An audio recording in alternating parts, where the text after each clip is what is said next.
Il est 8h15, c'est l'heure de l'interview politique d'Europe 1 et ce matin, Antoine Janton, vous recevez Olivier Faure. Il est député de Seine-et-Marne et président du groupe Nouvelle Gauche à l'Assemblée nationale. Bonjour Olivier Faure. Bonjour. Une députée agressée hier, Lauriane Rossi, élue La République En Marche, frappée sur un marché de Bagneux près de Paris. Comment avez-vous réagi ? Écoutez, comme tout le monde, je pense que chacun ne peut accepter le fait qu'on puisse agresser une parlementaire parce qu'elle est parlementaire. Et donc, effectivement, c'est un acte plus que regrettable et parce que ça se multiplie ces dernières semaines, on a le sentiment... Nathalie Kosciusko-Morizet pendant la campagne des législatives, Manuel Valls qui a été giflé. Aussi, effectivement, les actes se multiplient. Est-ce que ça vous inquiète ? Inquiète, non, parce qu'il faut quand même rappeler que ce sont des actes isolés et qu'ils ne sont pas si nombreux. Mais c'est vrai que... Mais il y en a de plus en plus. On ne parlait pas de ces actes il y a encore quelques mois ou quelques années. C'est vrai, et on se limitait aux entartrages. Mais on a effectivement une violence latente qui s'exprime maintenant de manière violente. Et ce que j'y vois, c'est aussi le signe d'une dégradation du débat politique, avec aussi le populisme qui trouve sa prolongation dans la violence. À force de dire que les parlementaires sont des gens qui sont des fainéants, qui ne font pas grand-chose, qui n'arrivent à rien, qui en réalité sont là simplement pour croquer l'argent qu'on leur distribue allègrement chaque mois, à force de laisser penser que le dégagisme est la meilleure façon de répondre à la crise que nous vivons, eh bien effectivement, ça peut conduire des esprits un peu dérangés à la violence. Ce n'est pas ce que reprochait l'agresseur présumé de Lauriane Rossi. Lui, ce qu'il reproche aux députés La République En Marche, c'est d'être des députés godillots. Et l'agresseur de Nathalie Kosciusko-Morizet, c'était aussi pour des désaccords politiques, pas vraiment du populisme.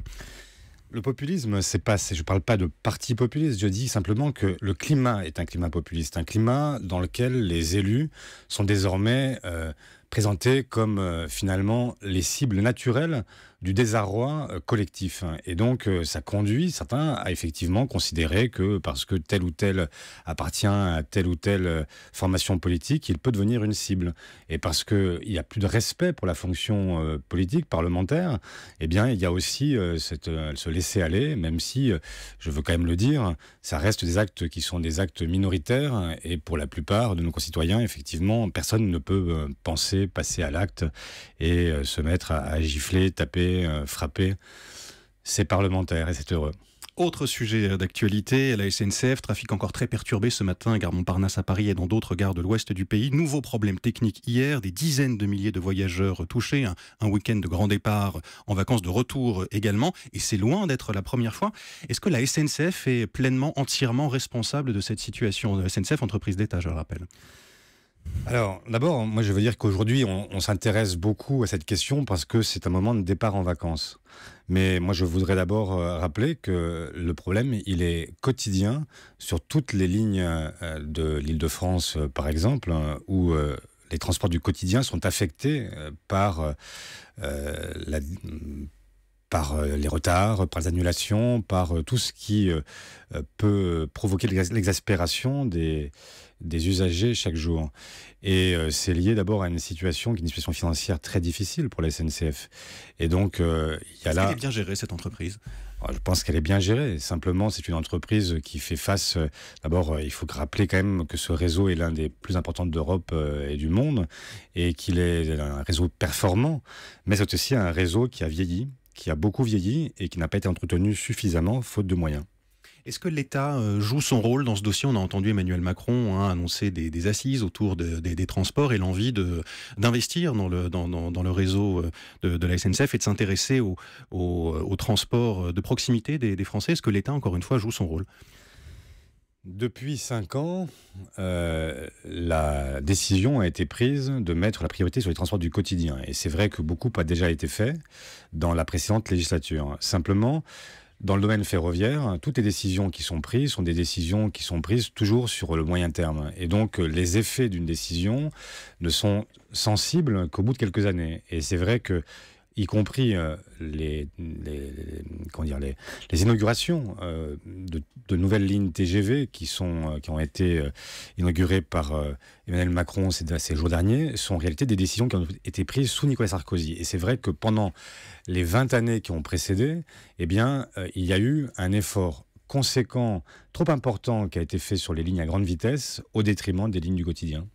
C'est dans la journée que l'on devrait connaître l'avenir de GMS, une entreprise dont on parle beaucoup ces dernières semaines. Le tribunal de commerce de Poitiers doit se prononcer sur l'offre de reprise formulée par GMD. Est-ce que le gouvernement a rempli sa tâche dans ce dossier ? Il l'a rempli, oui. Je crois que, je veux donner quitus au gouvernement d'avoir le gouvernement pas ménagé ses efforts. Le gouvernement a demandé aux salariés d'accepter l'offre de GMD la semaine dernière. Est-ce qu'il a eu raison de faire ça ? Je pense que le gouvernement, dans cette matière, me semble, comme tous les gouvernements, partagé entre la nécessité de ne pas rester les bras ballants et en même temps obligé de regarder ce qu'est le marché. Et donc, dans une situation où aujourd'hui, il ne peut pas non plus se mettre à nationaliser de manière temporaire toutes les entreprises qui sont en difficulté. C'est un dossier sensible, votre oui, c'est un dossier sensible. Faites attention aux mots que vous choisissez. Oui, parce que je ne veux pas créer d'illusions. Tout à l'heure, on parlait du populisme. Et moi, je ne voudrais pas que désormais, on donne le sentiment que on a un pouvoir politique qui ne peut rien ou qui peut au contraire tout. Et donc, il y a un certain nombre de dossiers dans lesquels il faut raison garder et considérer que le pouvoir accompagne, mais qu'il n'a pas forcément il n'a pas forcément la main. Et donc, là où il l'a, c'est quand il cherche à exiger de ceux sur lesquels il a un pouvoir, leur demander de reprendre, de réinvestir ou de redonner des marchés de sous-traitance. Voilà ce qu'il peut faire, mais il ne peut pas non plus... Il peut nationaliser STX. Il peut nationaliser les chantiers navals. Parce que c'est un chantier qui est un chantier, et ça c'était une bonne décision, c'est un chantier qui est industriellement un chantier stratégique pour la France. Mais c'est là aussi, c'est pour ça que je voulais être prudent, c'est que je ne veux pas laisser penser que à chaque fois qu'il existe une difficulté, l'État peut intervenir pour nationaliser, parce que ce serait effectivement très compliqué, en réalité impossible. Les députés vont partir en vacances cette semaine, fin des travaux jeudi, après des débats souvent houleux, cacophoniques ces derniers jours. Qui en est responsable selon vous ? Vous qui assistez, qui êtes présent dans l'hémicycle. Écoutez, moi j'ai entendu beaucoup de gens reprocher l'amateurisme des députés de La République En Marche. Moi c'est pas ce que je leur reprocherais, parce qu'en réalité, amateur, tout le monde l'est. Personne ne connaît le règlement dans son intégralité et il n'y a pas... Les différents niveaux peut-être. Non mais peut-être, mais enfin... Ils apprendront. En réalité, c'est pas là qu'est la difficulté. La vraie difficulté, c'est que on avait le sentiment que cette majorité-là pouvait, en tout cas c'était la promesse, l'engagement qu'ils avaient pris, d'être une majorité différente. Et en réalité, on s'aperçoit que c'est une majorité qui est au cordeau. J'en veux pour preuve le fait que, y compris sur les engagements qu'ils ont pris dans la campagne, devant les Français, sur un certain nombre de sujets importants, notamment sur la loi dite de confiance dans l'action publique, ils avaient promis le casier judiciaire vierge. Ils ne l'ont finalement pas fait. Ils avaient promis d'interdire les activités de conseil pour éviter les conflits d'intérêts et qu'on ne puisse pas être à la fois conseiller d'une grande entreprise et en même temps être parlementaire. Eh bien, nous avons, après à de multiples reprises, cherché à faire avancer le débat dans ce sens, et là encore, cette majorité s'est reniée. Et donc, c'est là la difficulté, c'est qu'on a en réalité, non pas la question du règlement de l'Assemblée n'a aucune importance, la véritable difficulté avec cette majorité, c'est qu'elle est déjà en réalité au cordeau et qu'elle ne s'autorise pas la possibilité, y compris de tenir ses propres engagements, ce qui est une vraie difficulté et un vrai regret. Donc ce sont les patrons de la majorité qui sont responsables, Richard Ferrand, Christophe Castaner, secrétaire d'État chargé des relations avec le Parlement. Ils sont responsables de la façon dont ils organisent le groupe La République En Marche à l'Assemblée. Et c'est vrai qu'à force de les cornaquer, de chercher à les diriger, on nous a dit, là aussi c'était un peu la promesse de cette campagne, vous allez avoir des députés qui sont des députés nouveaux, qui représentent mieux la société française, puisqu'ils sont sortis directement de leur boulot pour arriver à l'Assemblée. Et donc, ils vont se comporter comme n'importe quel Français, etc. Il n'en est absolument rien. On a au contraire des gens qui sont encore plus cornaqués qu'ils ne l'étaient précédemment et qui n'osent pas sortir des consignes qui leur sont données.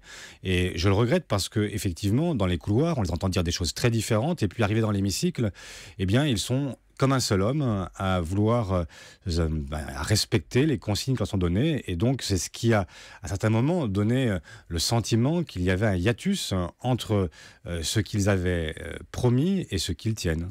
François de Rugy, le président de l'Assemblée nationale, veut réformer le fonctionnement de l'Assemblée. Il présentera son plan après-demain devant le bureau de l'Assemblée. Parmi les pistes évoquées, hier notamment dans le journal du dimanche, la possibilité d'adopter un projet de loi au terme d'un simple examen en commission et plus dans l'hémicycle. Et puis le raccourcissement de la navette parlementaire. Il y a d'autres mesures proposées. Est-ce que ce sont de bonnes idées selon vous, Olivier Faure ? Ce sont des idées sur lesquelles il faut travailler parce qu'effectivement... Mais vous ne dites pas non. Ah, bien sûr que non, on sera présent et nous travaillerons à ses côtés sur ces questions parce que le travail parlementaire doit effectivement être rénové. Et d'ailleurs, je trouve que les pistes qui sont évoquées là sont en réalité plus intéressantes que la réforme institutionnelle qu'on veut nous vendre pour l'automne prochain ou pour la rentrée 2018, qui sont des réformes qui vont affaiblir le Parlement là où il faut au contraire le renforcer dans le souci d'un équilibre des pouvoirs. Alors qu'aujourd'hui, on veut bien que la tentation du président Macron est plutôt de concentrer les pouvoirs dans ses seules mains. Et donc, nous avons besoin, là, de rétablir un équilibre. Les réformes proposées par François de Rugy peuvent y contribuer. Encore faut-il qu'on s'accorde sur la façon dont on avance. Il y a 103 ans, jour pour jour, Jean Jaurès mourait assassiné à Paris, un jour important pour la gauche, dans l'histoire de la gauche. Hommage, commémoration aujourd'hui, notamment du côté de la France insoumise. Allez-vous, vous, rendre hommage à Jean Jaurès ? Est-ce qu'il compte encore pour vous aujourd'hui ? Mais bien sûr, Jean Jaurès, c'est la figure fondatrice du socialisme français, du socialisme démocratique. Du vieux monde, Jean Jaurès, vous qui incarnez la nouvelle gauche, c'est le nom de votre groupe à l'Assemblée nationale. Moi, je pense que cette expression du vieux monde est une expression totalement qui participe là aussi du dégagisme, alors que les belles idées, elles ne meurent jamais. Expression utilisée par La République En Marche, le vieux monde par Emmanuel Macron. Oui, je sais bien, et le dégagisme par Jean-Luc Mélenchon. Et donc, nous sommes dans une situation où nous devons, au contraire, considérer ce qu'a apporté Jean Jaurès. Jean Jaurès, c'est l'homme qui a fait la synthèse entre trois idées même, qui sont celles de la République française, la liberté et l'égalité et la fraternité. La droite s'est construite autour de l'idée de liberté, la gauche de la gauche autour de l'idée d'égalité. Et nous avons fait la synthèse entre les deux et nous avons cherché justement à faire avancer la France. Et le modèle français, celui que nous connaissons aujourd'hui, doit beaucoup au socialisme démocratique, ce que nous avons peut-être oublié, et peut-être parce que l'écume de l'actualité amène à considérer que le pragmatisme a plus de sens que les grandes idées. Mais moi, je crois que cette idée est une idée d'avenir et qu'elle fera parler encore beaucoup d'elle. Et peut-être donc pour refonder le Parti socialiste à la rentrée, on aura l'occasion d'en reparler avec vous. Olivier Faure, merci, invité d'Europe 1 ce matin, député socialiste de Seine-et-Marne, président du groupe Nouvelle Gauche à l'Assemblée nationale.